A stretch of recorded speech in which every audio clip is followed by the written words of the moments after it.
에듀윌 유료 회원만의 라이브 클래스. 그럼 두 번째 시간 보겠습니다. 이제는 이제 머리 앞에 친구 갑니다. 자, 정신 차리시고 이번에 합격진도 나갑시다. 누구세요? 전 애들 교수인데요. 제가 늘 가까이 있으니까 이번엔 합격.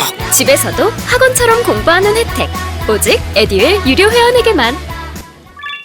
우와, 진짜 가까이 계시네요?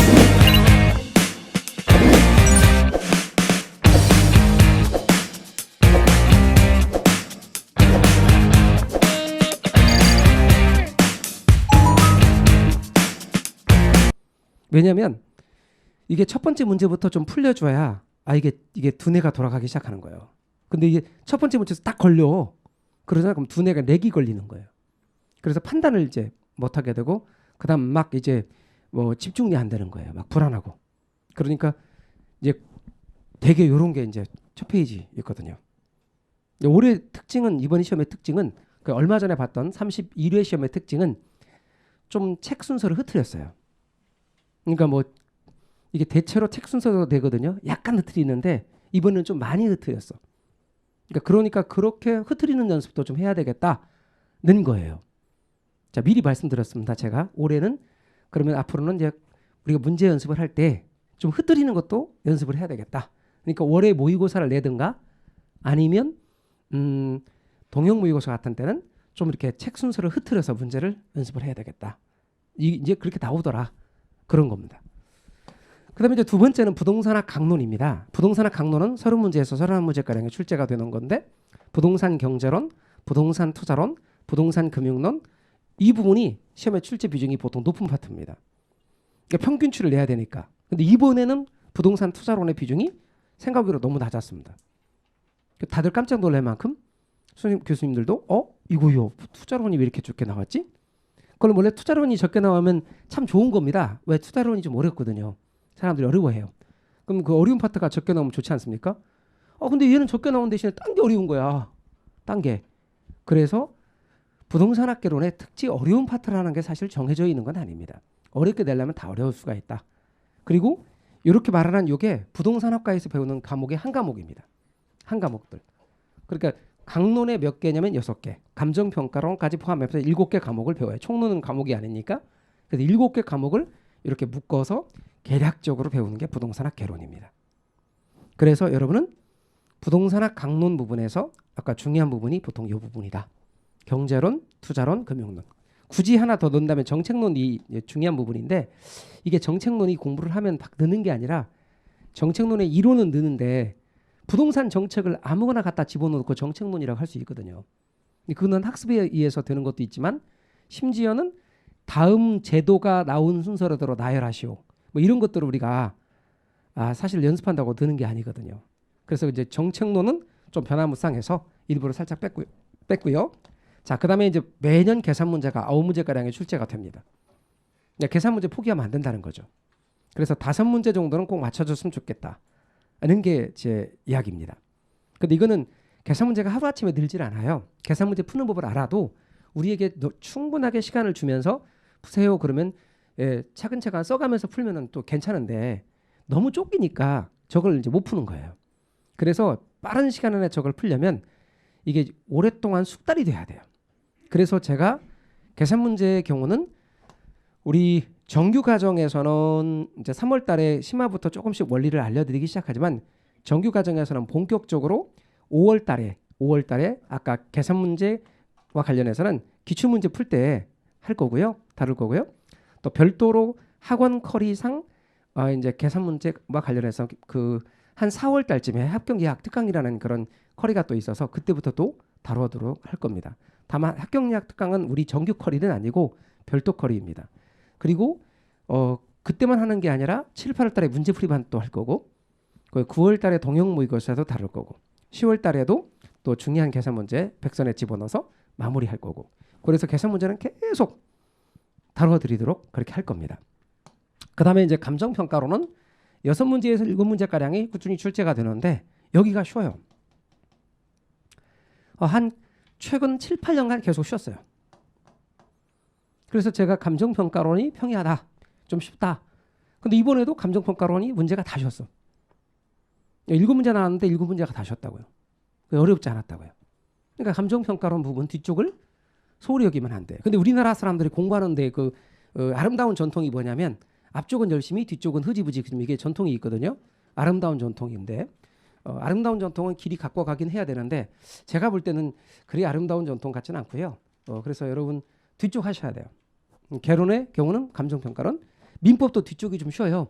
민특법 뒤쪽이 쉽습니다. 그러니까 개론이나 민법은 무조건 뒤쪽까지 다 한다 이런 마음 갖고 하셔야 됩니다. 절대 뒤쪽을 흐지부지 하시면 안 돼요. 아셨죠? 네, 그래서 꼭 부탁드립니다. 제일 마지막까지 감정평가론까지 잘 하셔야 된다. 이 부분 잘해야 무조건 합격한다. 다 맞자 이런 얘기입니다. 그래서 감정평가론 다 맞을 수는 없고 7문제 나오면 6문제 맞히고 6문제 나오면 5문제 맞히자는 마음으로 하시면 좋은 결과를 얻을 수가 있습니다. 자, 시험에 이제 어떻게 나왔는지 요건 나중에 이제 기본서를 받으면 기본서에 이제 이렇게 다 들어가 있을 겁니다. 그래서 이제 빈도표를 여러분 넣어드릴 거고요. 책을 통해서 여러분이 이제 어떤 부분이 더 중요한지 출제 빈도에 관해서 이렇게 쭉 이야기를 할 수 있고요. 제가 아까 말씀드린 부동산학 총론은 파트가 3파트인데 거기서 한 문제씩 이렇게 3문제가 나왔고요. 부동산학 강론은 이렇게 6개 파트가 되어 있습니다. 그런데 투자론이 의외로 적게 나왔다. 정책론이 7문제나 출제가 되었는데 그 정책론 열심히 하자라고 생각했지만 일반적으로 책을 통해서 여러분이 이론을 정리할 수 있는 문제는 한 3문제 정도밖에 안 됩니다. 나머지는 뭐다? 막 시사 문제 같은 그런 내용들. 그다음에 이쪽 저쪽 다른 과목에서 짬뽕되어 있는 내용들. 막 그런 것들이 다 싸잡아서 그냥 들어오면 다 정책론에 분류를 하게 됩니다. 그러니까 이 부분을 뭐 정책론과 관련해서 아주 다막지나 그렇게 하기는 어렵고요. 보통 저 문제가 4문제인지 5문제가 나오거든요. 그럼 4문제인지 5문제가 나왔을 때 우리는 그래도 한 3문제가량 4문제 나왔을 때 3문제가량 맞출 수 있고요. 5문제도 한 3문제에서 4문제가량 맞히겠다. 이런 마음 갖고 하시면 좋겠고요. 이번처럼 7문제 나왔지만 제도 순서로 나열하시오. 이런 거 나오면 잘 못 맞춥니다. 그냥 감으로 찍어야 되는 그런 상황이 있을 수도 있습니다. 그 다음에 이제 아까 말씀드린 투자론은 중요한데 빈도가 이번에는 좀 적게 나왔고 금융론은 4문제 내지 5문제, 개발관리론도 5문제가량이 출제가 되고 있습니다. 감정평가론의 경우가 이번에는 여기서 안 나왔는데요. 보통 여기서 한 문제 내지 2문제가 나왔는데 이번에는 여기서 안 나오고 대신 기초 부분에서 하나 나오고 또 감정평가 방식도 보통 한 4문제 나오는데 이번에는 5문제가 출제가 되었습니다. 그리고 부동산 가격 공시제도도 언제나 우리한테 가성비가 되게 좋은 파트로 거의 서비스 문제 이런 형태가 됩니다. 그래서 그 부분을 소홀히 하지 말자 이렇게 말씀을 드렸습니다. 그런데도 불구하고 뭐라고 말하냐면 계산 문제 포기하고 감정평가 포기하고 투자론 포기하고 합격할 수 있는 방법이 있나요? 없습니다. 그러니까 제가 방금 말씀드린 것은 꼭 하셔야 된다 이렇게 말씀을 드립니다. 여기 맞추고 3문제 여기서 6문제 내지 7문제 맞추고 뭐 다 맞출 수는 없으니까 그러면 이 2개 합쳐서 9문제 나왔을 때 6문제 맞춰주고 그리고 나중에 여기서 또 문제를 한 18문제 정도 맞추고 이렇게 맞추면 그러면 합치면 24문제 24문제 맞으면 합격이거든요. 그러니까 여러분이 그렇게 맞춰가면 됩니다. 그래서 제가 강조를 드리는 게 24문제 이상 맞추자. 24문제 이상 맞추자. 근데 24문제는 보통 한 20문제가량을 정확하게 알면 맞추는 것 같아요. 그러니까 절반 정도의 문제, 40문제에서 절반 정도를 정확하게 알면 맞추는 것 같다. 그래서 여러분이 좀만 차근차근 공부하시면 절대 못 오를 나무 아니다. 라는 것을 말씀을 드리겠습니다. 이제는 앞으로 강의 진행의 방향에 대해서 말씀드리면 이제 기출문제나 그 유형이 반복 출제되니까 출제 경향을 파악해서 시험에 기출문제 내용을 반영을 할 겁니다. 다만 기초과정은 배경 지식을 쌓는 과정이니까 아직 기초과정을 통해서 기출문제를 풀 생각은 전혀 하시면 안 됩니다. 기본 이론부터 기출문제 내용을 반영하기 시작하고 여러분은 기출문제를 그래도 좀 일찍 풀겠다 하시는 분은 심화과정부터 푸시면 좋겠고 보통 늦으면 이제 심화과정 끝나고 5, 6월 달에 기출문제 과정에서 합니다. 그러니까 너무 서둘지 마시고 각 과정에서는 제가 강조한 거 이해를 위주로 하시면 좋을 것 같습니다. 그 다음에 이제 시험에 잘 나오는 중요 부분을 집중적으로 반복하는 겁니다. 저는 강의에서 반복하는 내용이 시험에 잘 나오는 내용들을 이렇게 선택과 집중이거든요. 빈도가 높은 이야기를 계속 반복해 갑니다. 그래서 또 하고 또 하고 또 하고 계속 반복해 가요. 그렇게 해서 결과적으로 자주 출제되는 부분 이 부분을 공략해 가는 겁니다. 그다음에 이제 제가 세 번째로 강조하는 게 이제 학습 방법을 가다듬자 그랬는데요. 이 학습 방법을 가다듬자의 제일 첫 번째 이제 학습할 때 학과 습에 대해서 이야기를 해보자는 거죠. 학이라는 말은 배운다는 것이죠. 이 배운다는 것은 뭐냐면 나를 낮춘다는 겁니다. 배운다는 것은 나를 낮춘다는 거예요. 내가 나를 낮추지 않고서는 절대로 배울 수가 없습니다. 우리 강의실에 계시는 분들 가운데서 제가 매번 경험을 하지만 정말 대단하신 분들이 많습니다. 심지어는 대학 교수님이신 분도 계십니다. 그리고 선생님들도 계시고 또 각 분야의 전문가이신 분들도 계십니다. 강의를 진행했는데 또 어느 학원에 아이들 가르치는 학원에 수학 선생님이시더라고요. 그러니까 얼마나 수학을 잘 하시겠습니까? 그럼에도 불구하고 나를 낮추는 거예요. 기초적인 뭐 더하기 빼기 그런 거 설명하는데 앉아서 듣고 계셨을 때 얼마나 지겨웠을까 그 생각도 드는 거죠. 그런데도 불구하고 앉아 계셔서 그걸 듣는 거예요. 그러니까 결국은 뭐죠? 여러분이 시험 보는 순간 그런 마음을 시험 보겠다는 마음을 잡수신 순간 여러분은 약자예요. 평가를 받는 입장이라는 거죠. 그럼 여러분이 시험 문제 스타일에 바꿔가지 않으면 좋은 결과를 얻을 수 없어요. 내가 대학 교수인데? 내가 대학 교수더라도요. 본인이 출제하는 문제는 본인이 진짜 채점도 하고 점수를 줄 수 있는 그야말로 왕일지 몰라도 자격시험은요. 아무리 본인이 전직이 화려하시더라도요. 그거 가산점 안 줍니다. 합격시켜주지 않습니다.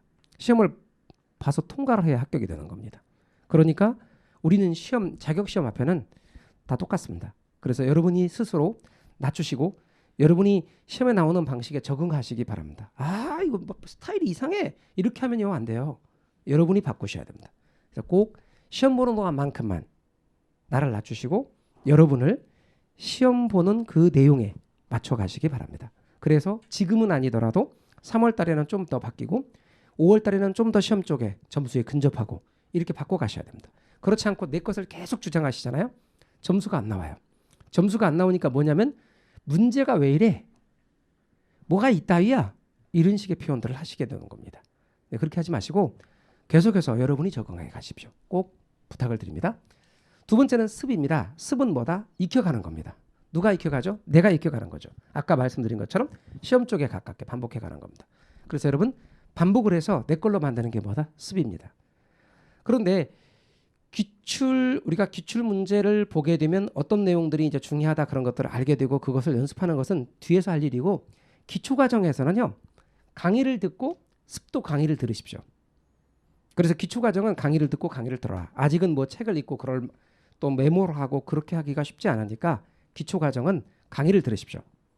자, 오늘 오프라인 강의 들으셨죠? 그럼 인강이 올라갑니다. 그럼 인강으로 또 들으십시오. 우리 인강으로 강의 듣는 분은 인강으로 한번 듣고 또 들으십시오.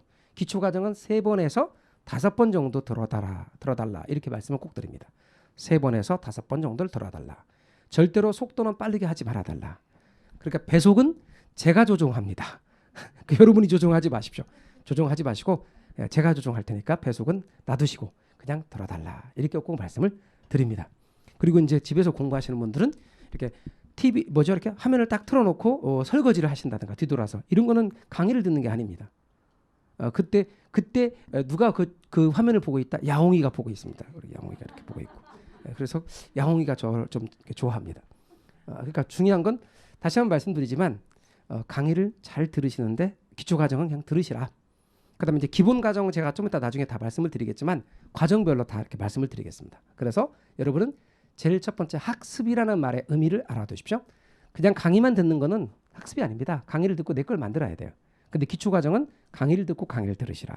아직은 듣는 과정이니까. 그다음에 이제 두 번째는 기본서를 읽으셔야 되는데 처음부터 기본서를 읽을 수는 없습니다. 언제부터 기본서를 읽자? 심화 과정부터. 기본 이론 과정에서 기본서를 읽으라고 하니까 아직 이게 범위를 잡지 못하니까 너무 어려워하시더라고요. 그러니까 지난 그 기본 과정에 제가 이제 사람들한테 개략적으로만 읽으세요. 제가 다뤄드린 정도만 하세요. 그렇게 하는데 그게 잘 안 돼요. 그다음에 책을 다 읽게 돼요. 무슨 말인지 모르겠어요. 나는 진짜 열심히 하고 있는데 뭘 해야 되죠? 어떤 걸 해야 되죠? 나는 공부를 하고 싶은데도 뭘 해야 될지 모르겠어요. 이런 분들이 있어서 제가 그냥 자료를 나눠 드릴 거예요. 그것만 하시고 심화 때 책을 읽으십시오. 기본서를 읽으십시오. 심화 때 읽으시는데 심화 때도 자료를 나눠 드릴 거예요. 제가 심화 때도. 그래서 심화 때는 노트처럼 자세히 나갈 거고 기본 때는 할 분량만큼만 딱 계략적으로 정리해서 나갈 거예요. 그것만 하시도록. 그런데 책을 읽되 교재를 앞쪽만 계속 읽는 분이 있어요. 그래서 앞쪽만 떼가 묻는 거지. 물론 떨어지죠. 교재가 전체로 골고루 막 이렇게 탁 읽으셔요. 그럼 교재 읽는 데만 치중을 하셔서 전체를 읽으세요. 근데 이게 과목 수가 적으면 상관없는데 과목 수가 너무 많다 보니까 골고루 읽다 보면 책 읽는 데다가 초점을 맞춰서 이게 정리가 잘 안 되는 경우도 있어요. 노력은 되게 많이 하시는데 점수가 안 나오는 경향이 있거든요. 그러니까 전체를 한번 읽었으면 시험에 잘 나오는 부분 위주로 발췌독을 하는 것도 권해드리는 것 중에 하나예요. 그래서 시험은 세 번째 방법. 전체를 고루 보지만 중요한 부분 위주로 반복해서 보시라.